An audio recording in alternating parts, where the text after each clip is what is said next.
eu botar o cachorro pra dentro. Foi mal. Recapitulando, hein?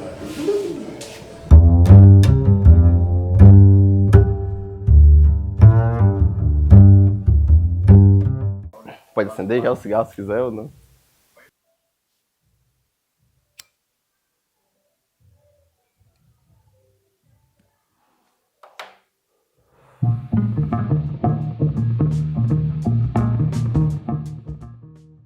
Então, ela tá em toda parte, em todo lugar, em tudo que a gente respira e consome.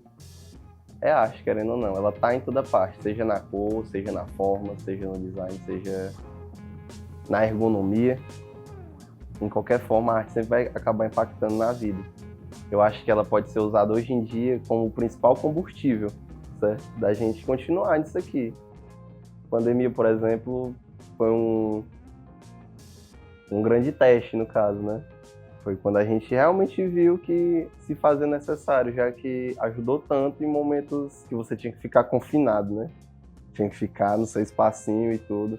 Muita gente usou desse artifício para escapar desse tipo de solidão e tudo mais, e conseguir dar a luz e conseguir dar esperança ao que a essa experiência aqui, né, que é viver, no caso.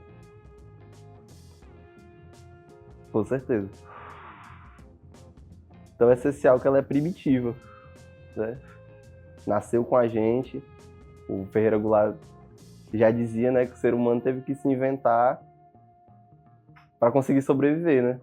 Teve que se adaptar e tudo mais. E a arte é uma dessas ferramentas de adaptação. Já, cara. Já, até louco.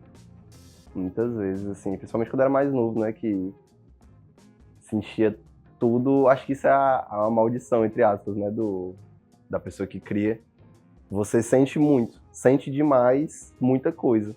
E é esse ato de sentir que faz você criar. Você jogar aquilo para algum lugar, alguma superfície. No meu caso, alguma superfície, né? Pode ser por um som, pode ser por algum objeto, algo que você molde. Mas você tem que jogar aquela energia para alguma coisa. Foi isso daqui, aqui da parede, cara. Essa mulher foi bem forte, sabe? Que um dia que eu tava pintando no meu quarto sozinho e tinha acontecido muita coisa comigo. E eu me vi numa situação de que eu já tava ficando velho, né? E tudo, tipo, tava crescendo. E eu não tinha parado de fazer o que eu fazia desde criança, sabe? E aí veio tudo isso à tona. Esse sentimento de criar, e foi no mesmo dia que, né, que eu me emocionei forte, tanto que essa foi a última que eu até falo quando a galera vem aqui, olha, que ela é algo que eu não vou me livrar, tipo, isso aqui vai ficar aqui, até minha morte eu vou querer essa tela específica pra mim, sabe? Porque eu quero me lembrar da sensação que eu tive naquele dia, que quando eu olho pra ela, é como a fotografia, você volta no tempo, só que você não volta, né, no momento, você volta no sentimento, tá ligado? Eu volto a sentir aquilo que eu senti naquela vez e tudo. E também é como se fosse um gás, pra me não parar, porque aquilo que eu senti, eu quero sentir outras vezes até o resto da minha, até o final da minha vida.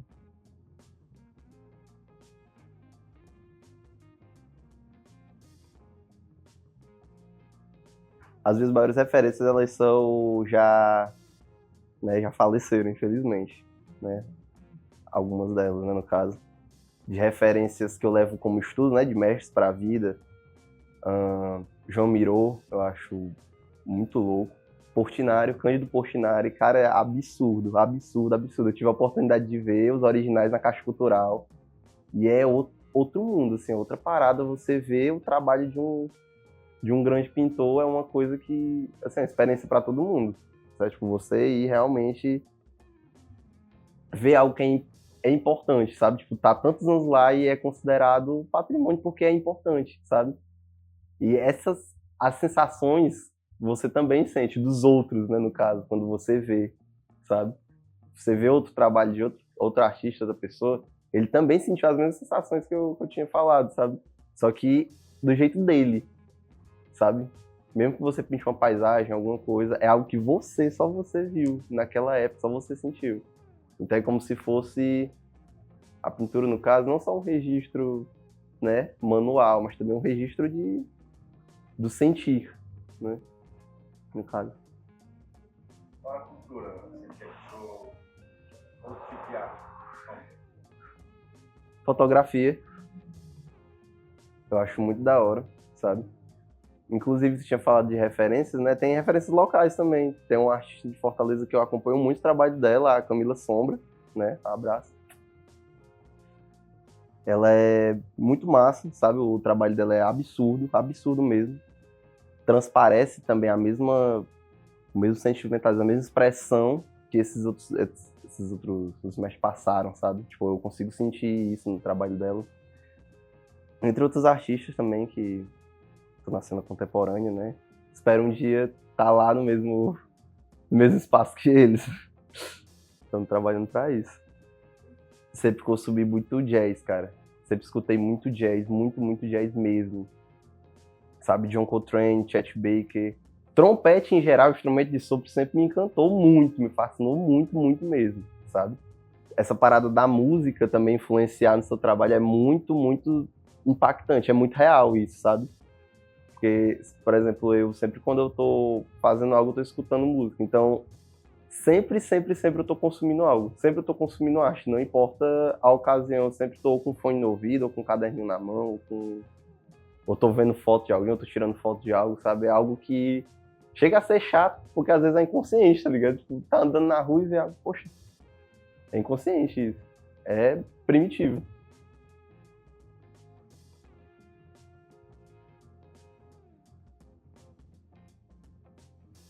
Bom, eu geralmente gosto de sair na rua, gosto de caminhar na rua, sabe? A rua sempre foi muito importante pra mim. Acho que eu passei mais tempo na rua do que dentro de casa, né? Quando era mais novo. A vida acontece lá fora, tá ligado? Aqui dentro, quando você tá dentro de um lugar, da sua casa, tudo ali é seu abrigo. A sua vida acontece ali também, é o seu lugar que você descansa, o seu lugar que você cria. Só que lá fora é onde tudo acontece, tá ligado? É onde tem gente andando, onde tem a vida acontecendo, sabe? Tanto que a minha fotografia também, ela é baseada muito nisso, na vida, sabe? De registrar a vida, e é nesse registro da vida eu também misturo no que eu sinto, o que eu vejo e o que eu sinto no momento. Eu boto num papel e depois, às vezes, meses, anos depois é que eu jogo numa tela e tudo, sabe? Às vezes só deixo no papel. Mas tá lá, eu sempre faço o registro. A atmosfera, com certeza, me influencia bastante, certo? Porque, assim, o meu lugar é um caos, particularmente, né? Eu visitei outros ateliês que é milimetricamente tudo organizadinho no seu lugar. Pra mim, o meu lugar é assim também, sabe? Milimetricamente tá tudo lá, só que na minha cabeça, onde tudo funciona desse jeito, do jeito caótico, louco que eu penso, eu deixo tudo do jeito que tá. Por exemplo, se eu começo um trabalho com tinta óleo, eu deixo a tinta do jeito que ela tá, desde o último momento que eu dei a última pincelada, eu deixo ela lá até o próximo trabalho. Porque eu vou continuar com aquele gás do último para começar algo novo, sabe? E isso é muito importante. Não deixe você perder a essência também. Você tem uma essência, querendo ou não, sabe? Isso, mas eu levo isso bastante a sério em relação ao ambiente. O ambiente tem que estar propício à criação. Eu pinto, né? Faço telas e tudo mais. Tem uma técnica carvão que eu estou desenvolvendo já tem um tempo, né? Que eu acredito que possa ser o meu material de estudo pro resto da vida, né? E tudo. Também estudo tinta a óleo, acrílica nem tanto. Estou me aventurando na aquarela também, que é algo muito massa, a complexidade da água, a imprevisibilidade do que pode acontecer, né? Também é um exercício para você aceitar, né? Às vezes você vai fazer algo, tipo, eu sofro muito com isso, né? Com a autoaceitação do que você faz, né? Porque às vezes você faz algo e aí nunca vai estar do jeito que você quer. Nunca. É incrível isso. Pode estar a coisa mais perfeita do mundo, a galera veio e achar absurdo, mas você sempre vê que não está concluído. Aí é que mora. Tem que saber a hora de parar para não continuar na próxima, né? O que você acha que não tá bom, jogar para a próxima. Eu atuo também na fotografia, né? Fotografia de rua e tudo mais. Tô me aventurando na literatura, tô com uns projetos de quadrinhos e tudo. Tô me aventurando mais no nanquim, até porque eu me encontrei mesmo no desenho, de verdade, desenhava muito na escola, né? Papel, caneta, sempre foi isso.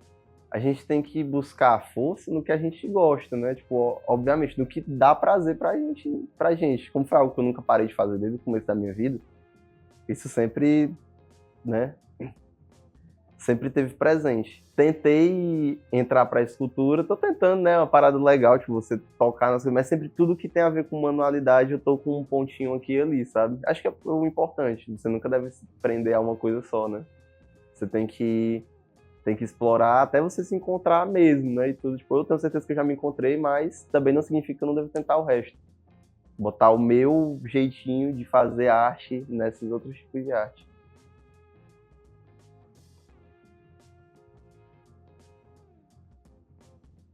Eu acho que foi na pandemia, cara. Quando eu tava passando por um processo pessoal muito pesado, sabe? Uma autoaceitação, um autodescobrimento muito grande. E foi quando eu vi que o que eu tava fazendo, né, só desenhando, era a única coisa que eu sabia fazer realmente e querer gostar de fazer, sabe? Tipo, como foi algo que sempre foi presente, até quando eu queria sair disso, era impossível, sabe? Porque eu sempre via algo que me chamava a atenção. Então, mesmo que eu não quisesse, tipo, eu já recusei isso já, tipo, de eu olhar e não, tô perdendo tempo aqui, vou fazer outra coisa que me dê dinheiro, sabe? Um trabalho normal, né? Assim, porque dizem, o nosso trabalho ainda é muito precarizado, né? A artista visual é muito, muito precarizado, querendo ou não, não é visto como trabalho, né? O que é triste.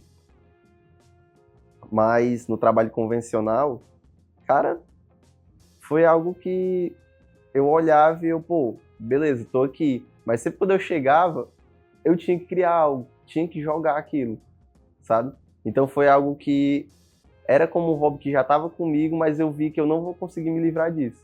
Não vou conseguir me livrar dessa parada de eu ter a necessidade de criar toda hora. Então faria muito mais sentido eu me abraçar a isso do que eu recusar isso que nasceu comigo. Realmente nasceu comigo. Não tem como fugir.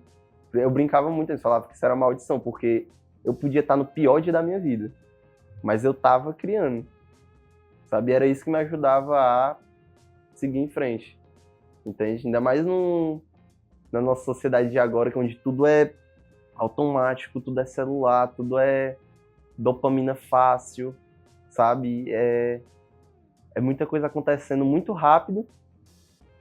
Então, o ato de eu parar, me sentar e criar é muito mais importante, sabe, hoje em dia. Porque nem todo mundo consegue parar para criar. Você tem que sempre estar com a cabeça se mexendo e tudo.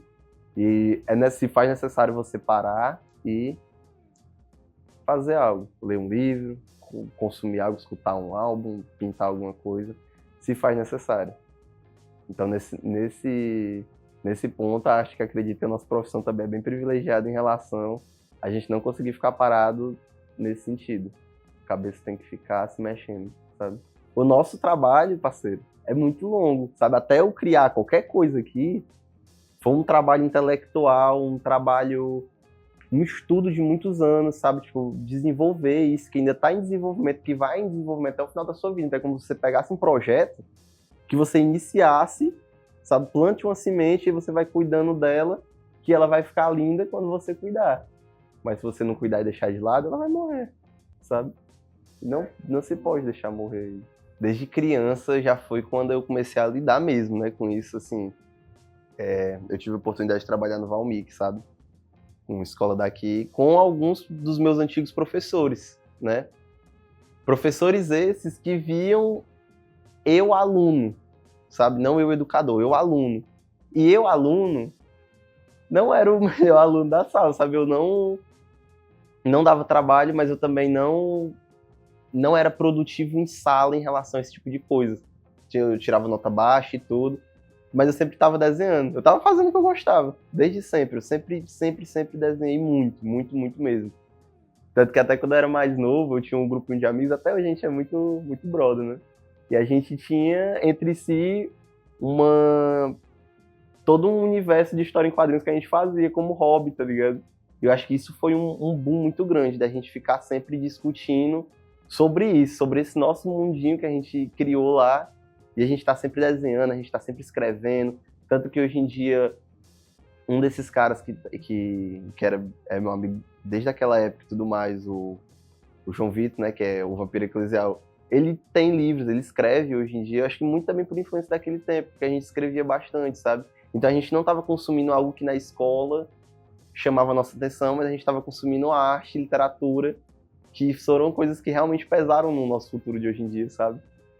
Então, a gente não era vagabundo, né? Eu, no caso, né? Que sempre fui o mais desligadão. Não é questão disso, é um estudo, só que é um estudo que aqui não faz... Aqui, infelizmente, no Brasil em si, né, não tem tanto impacto. Mas também é uma profissão como qualquer outra, sabe?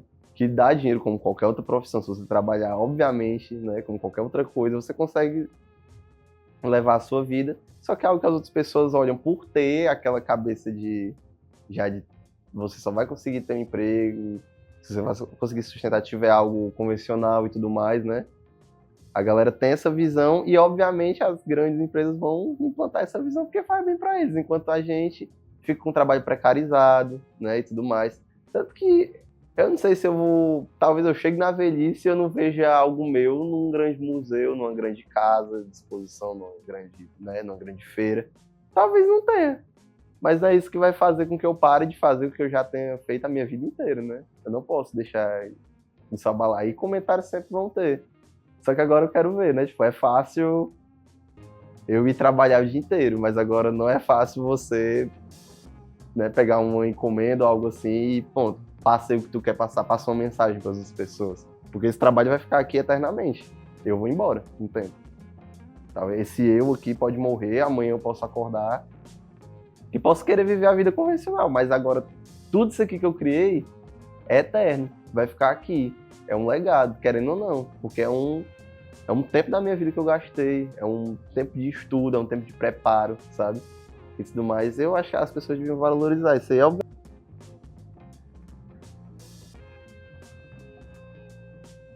Não tenha medo. O artista não tem medo de nada. Não deve ter medo de nada. Nada, nada, nada. Não deve ter medo do que vai vir pra frente. Não deve ter medo de criar, porque isso é seu. Isso é algo que tá saindo de você. Você não pode negar o que você é. Se você cria, você tem que continuar criando. Não adianta esconder. Em algum momento vai se sentir necessário.